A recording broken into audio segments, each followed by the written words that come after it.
Hey, what's up everyone? Dave here. Welcome to episode 65 of the Pocket Mastermind podcast.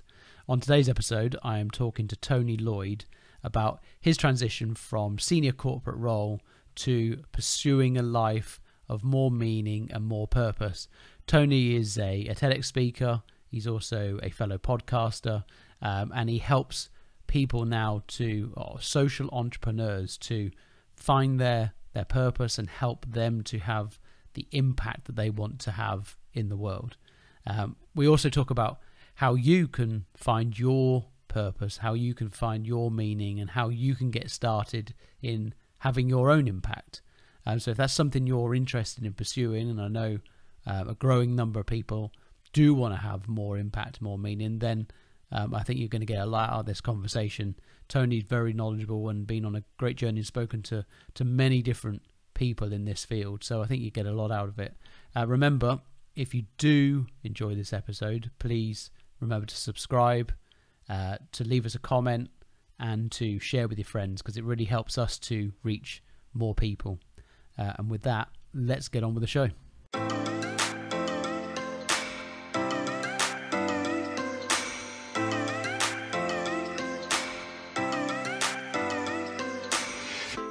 Have you ever questioned why it is that some people seem to have everything they could ever wish for? Health, wealth, love and happiness, but others seem to lack all of these things.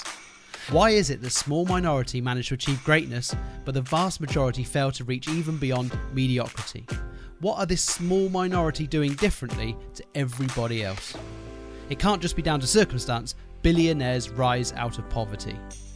Those questions have been in my head my whole life. And a couple of years ago, I decided to stop wondering and start searching for the answers so that I can help more people achieve greatness in their own lives. So join me and follow along as I uncover the secrets of the minority that the majority aren't taught, so that you can apply them to your own life to achieve your own greatness and live the life you want and deserve. My name is David Bell, and welcome to Pocket Mastermind.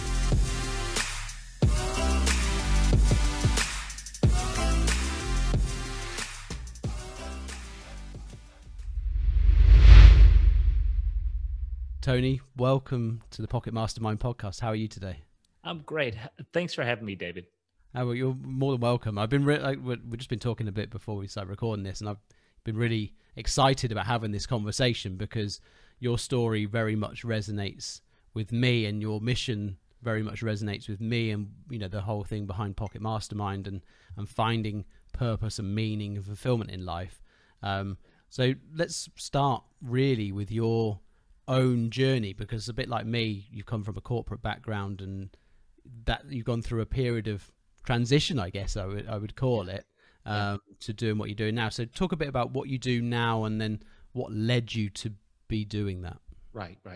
So I'm an author, a speaker, a business coach, and a podcaster like you. And I kind of live this thing that I can't think of who said this, but it's called a portfolio life, right? Mm-hmm. So, if you ask me what I do, I just named 4 things that I do. My business coach would tell me, get it down at least 3 when you introduce yourself, because people like 3s instead of 4s.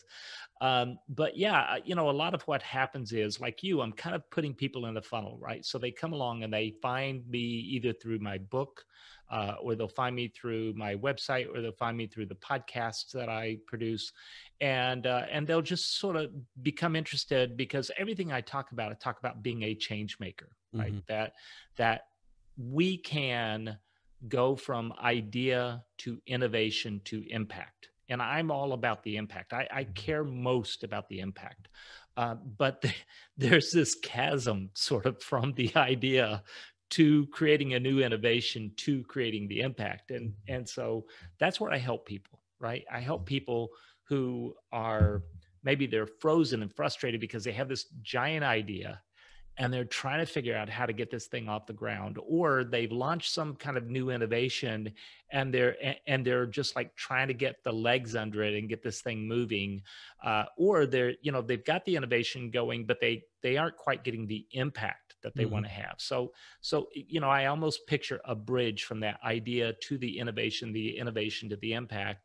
And whether they start with, I want to have this impact, or I have this innovation, or I have this idea, I can work with them in any of those directions. So that's what I do today. Do you want me to pause, or you want me to go on to how I No, got here? yeah. How did, yeah. So, I mean, that's like you say, the portfolio the podcasting, the author, the speaking, and I've seen your TEDx talk at Duke from 2018, I think it was. I recommend everybody go and watch that because it's a fantastic talk, and it'll cover a lot of what I think we're going to talk about today. But I'm really interested. How do you went from you like me, right? You had a corporate background, and then you end up on a TEDx stage. What was where was the bit in between? Yeah, I'm on a TEDx stage telling everybody why maybe the corporate background isn't the right thing. Exactly. Right? Yes. So yeah, so I had this very technical consulting background back, like 150 years ago, and the Earth was still cooling, and we were riding dinosaurs to work and all that kind of stuff, and then that led into sort of training people in this technical background, which brought in an interest of how do people really learn, which was cool. And I was, an instructional designer for a while, and then it was like, well, it's not just about how we learn, it's about how we perform. And so I had this period of time, this technical consulting role, and then this other kind of consulting role that's called human performance improvement. And it's really about how do you, people are, let me try that again. Big companies have these training departments. And so they'll come to them and they say, I have a training problem.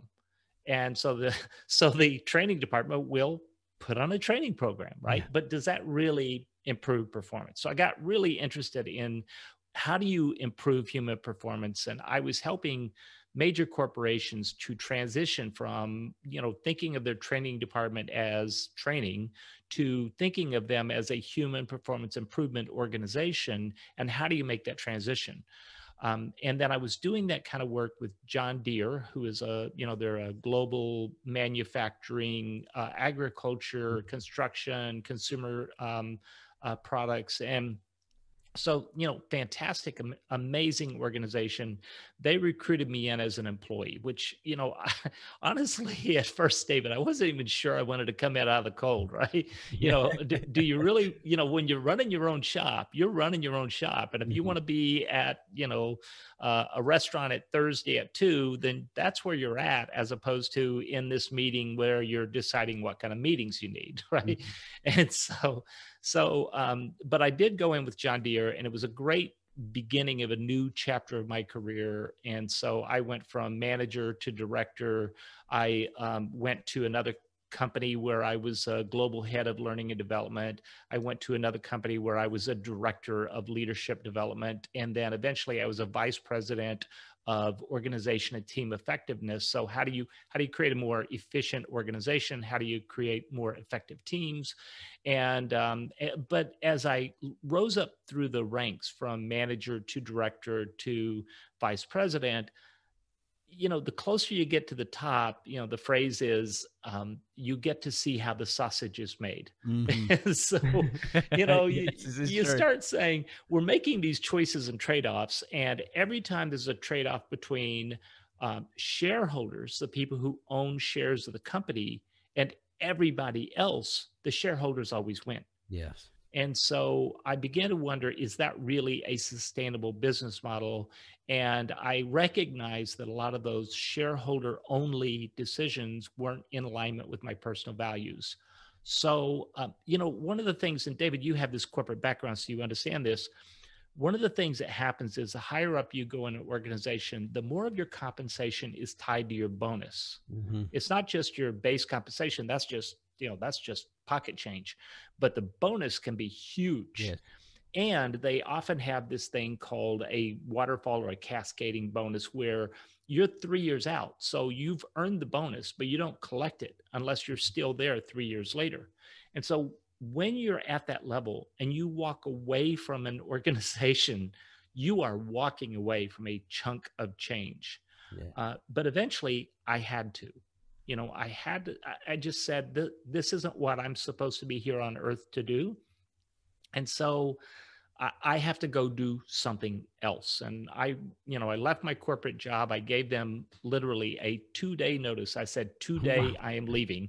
and so, and so I just left. And, my wife supported me on that. She just, she recognized that it was the right thing to do. Thank God I had a good partner in my life. And so we figured it out. And it's really funny. Before we started recording, I just said to you the other day, said to you a few minutes ago, um, that one of our podcasts is in the top 1% of all downloaded podcasts in the world, which is just this amazing thing. But it is a 5-year overnight success. Hmm. Right? This is the thing. I've been in that boat rowing pretty hard against the waves. But it's worth it. It's worth it is it. worth it. It is worth it. So anyway, I've babbled on too long. I'll let you jump in there. No, I think it's interesting. What do you think at that moment when you left, or in the time leading up to leaving? Yeah. What was it that was niggling in the back of your mind? Because I think you're probably what your story resonates massively with how I was feeling in a similar position, and I'm sure from my conversations when I was in my corporate job and with the friends and network and all that kind of people, I know a lot of people have a niggle in the back of their mind, but no idea what to do about that. So what was that for you? And then what was the next steps like? Because you've gone through this career and then you've done the 2-day leave. Right. What happens then? Yeah. Well, first of all, it was a bit of a train wreck, right? I will not tell you that I leapt off the cliff and suddenly grew wings and flew away, right? I hit a few rocks on the way down, before I really found my wings and started to take off a little bit. But, there's a couple of things. There is, some people are motivated by moving away from, and some people are motivated by moving to. And so I was a little bit of both. The moving away from, I recognize that my values and that, I'm not a big fan of this idea that corporations are evil, right? That the people running corporations are just evil people and that, they're all evil. I'm not a big fan of that idea because I was in that corporation and I wasn't evil. So, there are really good, decent human beings trying to do the right thing. And the way that they're set up, and especially with their legal fiduciary responsibility, they have very little maneuvering room in order to disappoint shareholders. And so there is this tremendous pressure. And I was moving away from that system. I said, there has to be a better way.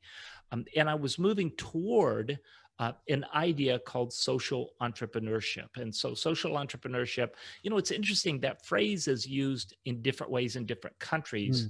I talked to a friend of mine from the UK and I said, social enterprise or social entrepreneur. And he goes, oh yeah, those are fancy charities.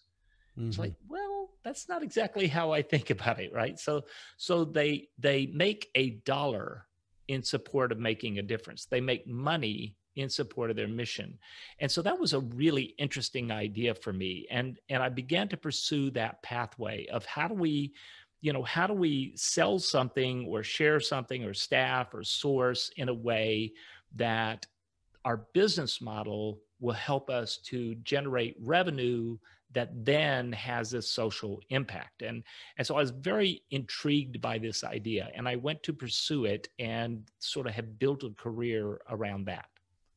I'd say something that I read, I don't know whether you must have probably read this book, Richard Branson's Screw Business as Usual, some years ago. And I think that was, at that time, it impacted me quite a lot when I was reading through that, because I think the vision of business is seen very black and white. It's either very capitalist or it's non-profit. Right. And I see so many people that want to make a difference default to setting up a non-profit and treading away and never getting anywhere with it because it's a non-profit. Right. Whereas I think the social entrepreneurship, the conscious capitalism model seems to be a far more sustainable and productive way forwards that benefits most parties, there's nothing wrong with making money. That's what we got to survive, right? Right. Then you shouldn't have to then be in a situation where to do good means you suffer or the other people involved somehow suffer to be able to provide a benefit for somebody else. It should be a win-win scenario, in my opinion. Right. Yeah. I can give you several examples of companies that are doing this, but I wasn't attracted to nonprofit work. First of all, you don't get paid much when Exactly. you're in a nonprofit. And honestly, I kind of like to eat. It's a good thing to do. Yeah, sleeping under a roof works as well. Under a roof, that's very helpful to me. And so, I wasn't attracted to that model, and there are places where that is the perfect model, right? So, when there is an earthquake in Haiti, I don't want somebody to say, "Hey, I'm going to go profit from all this," and I can't help anyone unless there's a profit motive. I want to give to the International Red Cross and Red Crescent Society, and I want them to do that. And I don't want there to have to be a business model for that to happen. So it has its place, and yet, someone will come to me and they'll say, "I have a nonprofit, and we're feeding hungry kids, or we are doing all these things. Please give me some money." And I go, "Okay, here's some money." And they go and they buy some food and they give it to a hungry kid. And then they come back and they go, "Could you give me some more money?" Yeah. I'm like, yeah. But at some point, I'm working for a company where it's like soul sucking work in order to make money, in order to go give that money to somebody else so that they can go do something kind of cool. So isn't there a business model where we can make a profit with purpose? And that's the space I'm very interested in. So talk a bit about give it. I think you mentioned there are some examples, and you give a few in the TEDx talk as well. Yeah. But I think really bring that concept to life for how does that model work in practice? Yeah. So I'll say a couple of things, and you mentioned this before we started recording. That I use this phrase in one of my TED Talks where I said, the way we spend our time is the way we spend our life, right? And you mentioned that resonated with you because that makes a lot of sense. Because, and the study that I cited in that TEDx talk was that they found that for Americans anyway, and it's probably not that different in the UK or Australia or anywhere else, that about 36% of our weekday is spent either asleep or in personal grooming. So you go to bed, you get up, you brush your teeth, you comb your hair, you're on your way to work, right? And then about 37% of your time is spent at work or in work-related activities, which means that 2/3 of your life during a work week is you're either asleep or you're at work. And so the people that I talk to, they want to live a life of purpose and meaning. And so you have to figure out a way to bring purpose and meaning to that work part. You're not going to bring it to your sleep, right? I mean, I find sleep meaningful. It's very good for me. It's very helpful. Yeah, it is. It's better than not sleeping. And yet the place I can really make an impact with my life is in that work life. And so, I'll give you 4 examples here real quickly. And it's based on what you sell or what you share or how you staff or how you source. And so one of them is what you sell. So recently I interviewed somebody named Sebastian Sajou, and he has a company called ArcLight. And what they do is they capture unrecyclable plastic and they turn it into a smart gravel, which is a lightweight plastic gravel that is highly valued by the construction industry. So the construction industry says we need some kind of gravel that it's lighter to transport. It is locally sourced. It's made from recycled materials, so we get LEED certification credits. It has better thermal insulation properties, and it has better sound insulation properties. And so the more of this unrecyclable plastic that Sebastian and ArcLight take out of the waste stream, and the more of that smart gravel they produce, the more of an impact they have. So the more of what they sell, the more of let me try that one more time. The more that they sell, the bigger the impact they have. And then Susan Elwer is somebody I really like.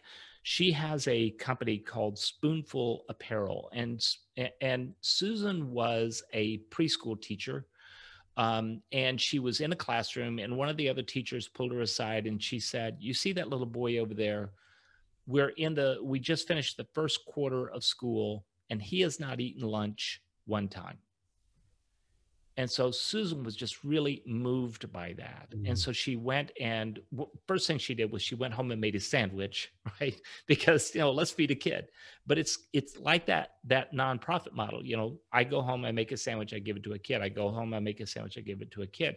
So she thought, how do I grow this bigger? How do I make a bigger impact? So she started this company.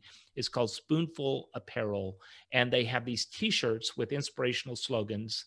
And the more of those they sell, they take half of their profit and they share it with a food bank, and they feed hungry kids with that. So they make an impact by what they share. There's a company here I'm in Minneapolis, St. Paul area, and there is a sandwich shop here. It is a grilled cheese sandwich shop. And so first of all, you have my attention when you say grilled cheese sandwiches. It's like, yeah. And they have all these different variations on it. They put jerk chicken in some, they put, just all these different really cool sandwiches that they make. But what they do is they hire people who were formerly incarcerated. So people who are coming out of the prison or jail system who have a hard time finding a job, and they train them in culinary skills and they employ them. So by how they staff, they make a bigger impact. And then the last one I'll mention is how they source. There's a woman here in town called Lee Wallace, and she runs a company called Peace Coffee, P-E-A-C-E, Peace Coffee. Their origin story was they were a nonprofit working in agriculture. So they went to Central America. They were working with farmers, and they said, how can we help, right? Do you need more fertilizer, better irrigation, better tools? And they said, honestly, if you want to help us, you would buy our coffee. Like, we're selling it at pennies on the dollar. If you could give us a fair trade price, that would help us so much. And so they're like, well, that's not what we do, right? We are a nonprofit, and we don't buy coffee. We help you with these other things. So the people go home. A few weeks later, they get this phone call from the Port of Los Angeles, and they said, we have 38,000 pounds of coffee beans on a pallet with your name on it. Where would you like us to deliver it? And so those scrappy little farmers said, oh yeah, you don't buy coffee? Let's find out. So now this nonprofit has all this coffee, and so they sold the coffee, and they paid the farmers, and the farmers shipped them more and more and more. And this thing has been going on now. So last year they purchased 735 pounds of coffee from 12 countries and 20 smallholder farmers. So the way that they source is the way they make their impact. So there are all these different business models around what you sell, what you share, how you staff, how you source, that can make a huge impact.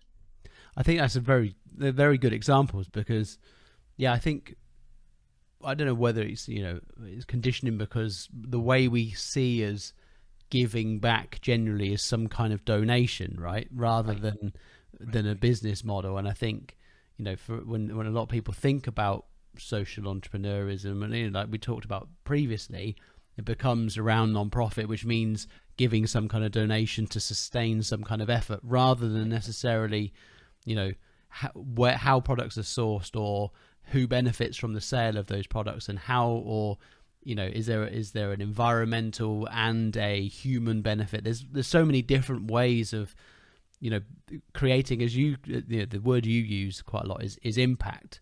And I think it's a great word of how do you measure what you're doing, what has been the impact of what you're doing. And I think when we talk about the unrest that you feel when you're in, for me in that corporate world, and for yourself as well, there was no impact. There was the feeling that I was going to work and it made zero difference to the world whatsoever. So Right. what was the point? And I Right. think a lot of people, my hypothesis is that the most people have some sense of that somewhere in their life as well.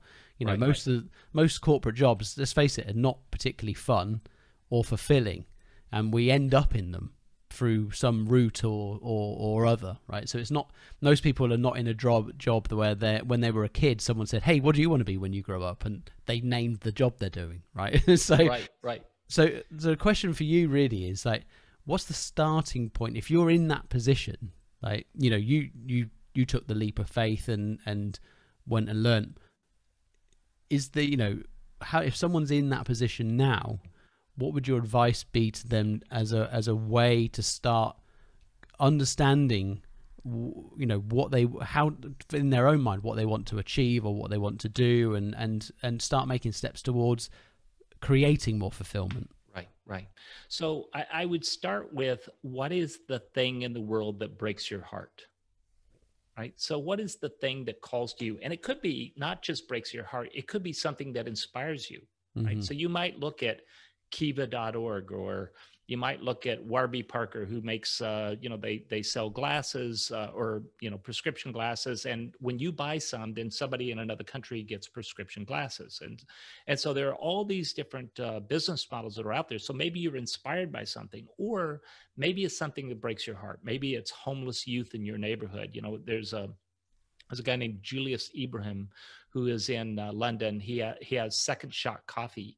And where that idea came from was, he was at university and he would walk outside and he would find people rough sleeping in the street. And so he's like, "Well, why is that?" So he got really curious about it and he began to sort of explore what's happening. He began to realize that almost everybody is about 2 paychecks away from being out on the street. And so he came up with a plan. So, start with, what is that thing that you see that breaks your heart? And whether that's, homelessness, or it's hunger, or it is clean water, or it is, whatever that thing might be. So find something that inspires you, or something that breaks your heart. So it starts from within. And then start thinking about, what are your unique strengths and gifts that you bring to the table? And for me, I did not know that I would be a podcaster, or that I would write a book, or that whatever, but I did have some skills, right? So I knew how to talk to people. I knew how to listen to people. So I was able to tap into some strengths that I brought. I'm very bold, by the way, too. So my first asks for people to come on the show, I was just like hammering people that were not hammering. I wasn't sending multiple emails, but I would just not be afraid to ask anybody. And a lot of people that I admire said yes. They just came on the show. And then I was like, "Well, who else would you recommend?" "Oh, you should talk to this person." And that's how I got started. Right. So, um, think about, what are your unique gifts, and so that thing that breaks your heart, and your particular core strengths, they become your strength, the thing that will pull you through, your purpose that pulls you through. So that is, just some places to start. But when I, you know, so I'm going to preach to the choir here for a second. So David, you already know how to launch a business, right? So you want to clarify your vision. You want to start there. And so, who do you serve? What is their problem? How do you solve it? And then, what's the larger impact that you want to have? And then, after you clarify your vision, then you want to start putting some things on your calendar. So I talk about calendaring your strategic activities. One of the things I found when I first left my corporate world was, I had 10,000 tactics and no strategy. Mm-hmm. So, somebody said you should put on webinars. So I put on webinars. Somebody said you should write a book. So I wrote a book. Somebody said, and so I like had all these tactics and absolutely no strategy that tied them together. So if you start with that vision about, who do you serve? What's your problem? How do you solve it? And then the larger impact, then you can put things on your calendar, like what's your 1-year plan, your 90-day plan, your 30-day plan. And you talk about this a lot, your daily habits that build on all that. And then you may have places where you need to close your skill gap.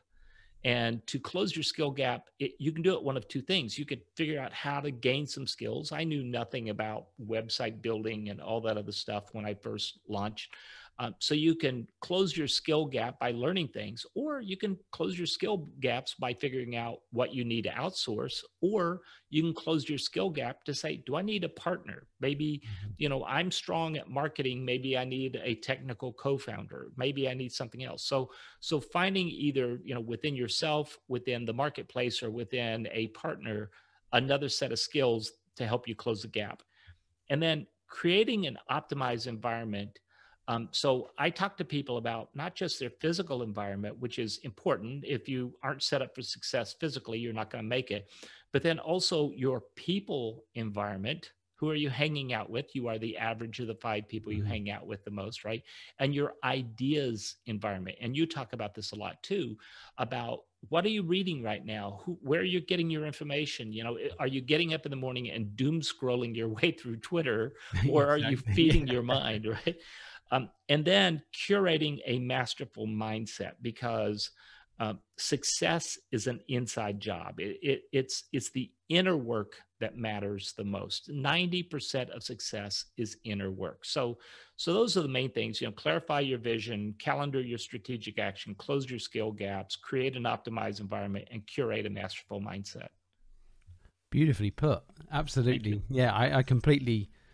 They resonate so strongly with me, and that last bit you touch on, the mindset piece is so fundamentally key, because everything that our entire experience of this life is internal. It's like, it feels like it's outside, but really everything is internal feeling. How you process every experience is neutral. Really, it's just how our own interpret the meaning that we place on things, right? So, and when you step outside, certainly I found you step outside of the kind of the safety of the corporate world, there's a lot more moving parts, and things are not going to go like you expect. I don't know about you, but the number of times I've sat down with my goals for the day, and I get to the end of the day, and because something didn't quite work out the way I thought it was going to do, or something took longer to learn than I thought it was going to learn, 50% or 100% of the things on my list didn't get done that day. And you kind of got to get used to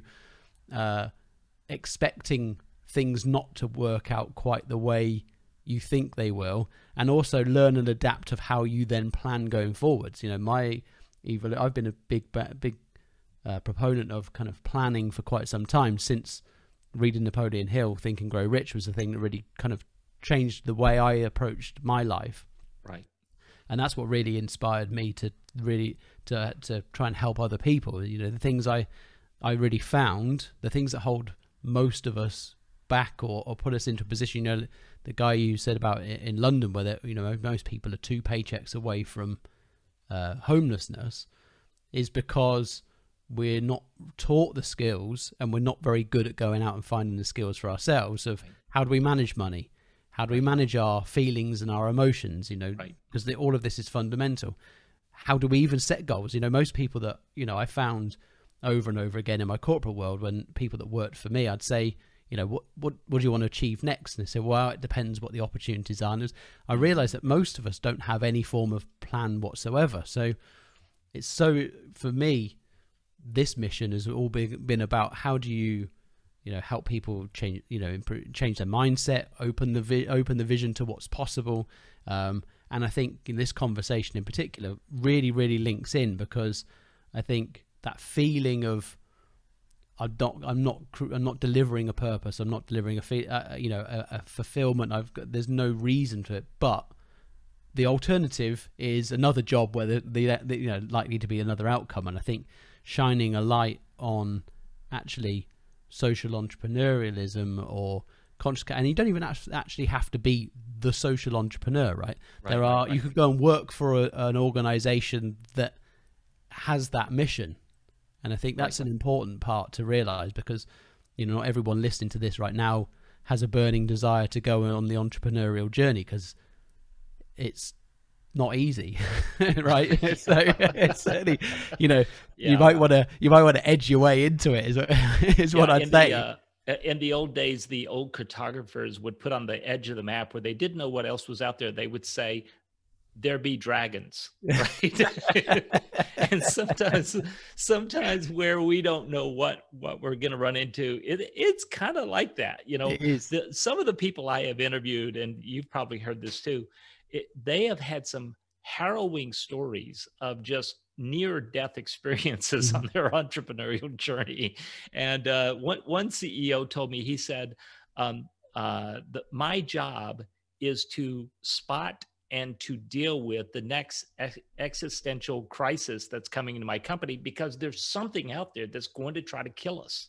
And I have to just see it before it gets here. And I have to work ahead in order to make sure it never reaches our shores. So, yeah, I mean, you're right. I think that there's really three ways to find, purpose and meaning in your life. We said we have to bring it to our work. So there's three ways you can do that. One is you can figure out, what is the purpose and meaning I already have. Mhm. If I am a janitor and I am, sweeping floors and wiping things down, I could see that as lowly work, or I could see that as, what, in a time of COVID-19, I am providing cleaning and sanitation and hygiene services for this company, and it is a critical, essential piece Mhm. of work. So you could find meaning that it already exists within your organization. You can find work for someone else that has meaning and purpose. As you mentioned, you don't have to be the founder of the company. You might be the new, head of marketing, or you might be doing social media for them, or you might be, running some other kind of campaign for them, or you can start something yourself. And so I work with people in all of those situations, as I'm sure you do. So yeah, there's more than one way to do this. Yeah, that what you just mentioned there, finding the meaning in what you currently do was a stepping stone that I also took. And I started to really feel kind of disconnected from what I was doing. Then I started to think, well, how do I find? And actually, it was Simon Sinek, his books, that helped me reframe what I was doing into, rather than being the job description that was on the piece of paper. It's actually, what does that deliver? So, we talk around I found that lots of people didn't have a plan or a purpose in their own, or, any direction in their own life. I took it upon myself that actually it was to help people in my organization find and build the plan for themselves, so they had a bit more control over their future destiny, rather than it just being, I'm running this department and this team or whatever. So, I think that's it's an important reframing that everybody can do in the short term, so that you can feel like there is a point to what you're doing, and then look at what's the bigger picture of your life look like. This is something I talk about quite a lot. Is people say, I don't really know what I want to do, and I want to think about, what does your life look like? If you could click your fingers now and paint a picture of your life, who's in your life, how do you spend your time? Back to your line and the quote from you in your TED talk of how you spend your time is how you spend your life. And it is. You talk about in that talk as well, our work-life balance. It's a nonsense thing, right? Because there's no separation. We've got these false partitions that we've built up in our lives, and it's all one thing. So painting that picture in your mind of what does your life look like, and then you start to understand, well, where's the gap, and start to fill that gap in. Right. Exactly. Before we kind of wrap up here, I'm interested to know, on your journey, who's been kind of the biggest inspiration for you? I mentioned like Richard Branson with his book, and Simon Sinek and co. And I'd be interested to know, you've obviously spoken to so many people along this journey since you started it. I'd be interested to know who's been the biggest inspirations to you. Here's the funny thing. I've spoken to some people who are real leaders in this kind of space that I'm in, and so I talked to Bill Dayton, who runs Ashoka, and I talked to Cheryl Dorsey, who runs Echoing Green, and Jessica Jackley, who launched Kiva.org, and and so these are amazing, fantastic people, and I do love them quite a bit, especially Jessica Jackley. She's got a whole new path she's on right now. But it's been those little shop owners that have meant the most to me. It's, it's the people who, they didn't build the mother of all inventions. They didn't go out and conquer the entire universe. They're scaling their impact over time. There's no doubt about it. Mhm. But I love the people who said, I saw this thing, it broke my heart. I did this thing, I figured out how to sustain that, and now I'm scaling it over time. Those are the stories I really, really love. So I think the people I already mentioned, those are great examples of the kind of people who inspire me. There's another question on a similar subject, because again, interestingly, the word success has so many different meanings, and I think there's a particular type of brand of success that is kind of publicized now. But I'd be interested to get your take on, what does success mean to you? Yeah. It's such a good question. I think I went through this whole thing at the end of 2018, the beginning of 2019, where I was doing work that was very meaningful. But what I had done, David, you may recognize this pattern. I had taken this crazy maniac work habit that I had as a Fortune 500 executive, and I just transposed it onto my own company. And so in my company, I was working 80 plus hours per week. If somebody said, have a good weekend, I would think, what, good What weekend? What do weekend? you, Yeah. is it really Friday? I didn't know. Or people would say, thank God it's Friday. I used to say about my corporate life, it made me very religious, because I would say, thank God it's Friday, and oh my God, it's Monday. Right. Yeah. So, but people would talk to me, and when I'm running my own company, they were like, hey, have a good weekend. And I'm like, I'm working all weekend. It's all the same to me. Mhm. And I was burning myself out. And so by the end of 2018, I was depressed. I was anxious. I was really burnt out.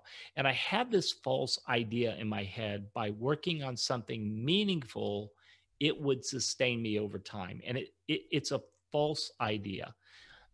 So what I spent all of 2019 really sort of wrestling with this question, like, what is the purpose of life? Right? It's a small question to be answered, right? What is the purpose of life? And so here's where I got to. I thought, we are here on earth to connect with one another. And we are literally wired to be social. It's why we have these big neocortex brains, is to figure out social dynamics. So we're here on earth to connect. We are also here to make a contribution. We are here to contribute to the world. And your contribution and my contribution, they're going to look different. But here's the tricky bit. Before you can connect and before you can contribute, you have to practice self-care. So it's thrive, then connect, and then contribute, in that order. So to me, if you are thriving, if you are connecting, if you are contributing, that's kind of like, that's it. That's the sweet spot. I love that. There's, I think an analogy I've heard, the links to that before, is, when you're on a plane and they do the safety briefing, right? They tell you to put your mask on first before helping anybody else, because if you run yourself into the ground, and it was probably, I think it might have been Jim Rohn that probably said that I heard previously, but if you're running yourself into the ground, you're no use to yourself, and you're no use to anybody else, and you're certainly not going to deliver your mission. Right. Tony, I think we're coming to the end of the time, but I want to say thank you, a huge thank you for you coming and sharing your story. Is there any other last points you'd like to share with anyone listening, and also where people can track you down? Right. So part of my problem is I can't figure out what website to land on. So let's just do this. My main website is tonyloyd.com, TonyLoyd.com. My last name is spelled with one L, which is always trips people up. But if you just search for Tony Loyd with one L, you're going to find me somewhere online, but tonyloyd.com. If you go to tonyloyd.com, right in the middle of the page, there's a big green button, and it's download the book. So people can download my book for free. If they want to go get a paper copy, they can go to Amazon or their favorite online store, and they can order it, and it'll be at their house next week. But if they want just the electronic version of it, they can just go to tonyloyd.com, big green button, and download. And it's called Crazy Good Advice, 10 Lessons Learned from 150 Leading Social Entrepreneurs. So it's what I heard them telling me about how to be successful at social entrepreneurship. If you don't mind, I'll just one more thing to plug. If you go to cultureshift.com, cultureshift, cultureshift.com/strategy, I am giving away 25-minute strategy calls to people who say, you know what, I think I've either got an idea, or I want to create a new innovation, or I'm trying to make an impact, and I could just use 25 minutes of your time. They can just go there, sign up, fill up. There's a form to fill out, and then they can sign up, and I'll walk them through a 25-minute strategy call. Amazing. Tony, again, thank you very, very much for giving up your time. And there's links to this now. If you're listening, it's on the website. So go and connect with Tony there. Again, Tony, thank you very, very much. Thank you, David. It's an honor to be here.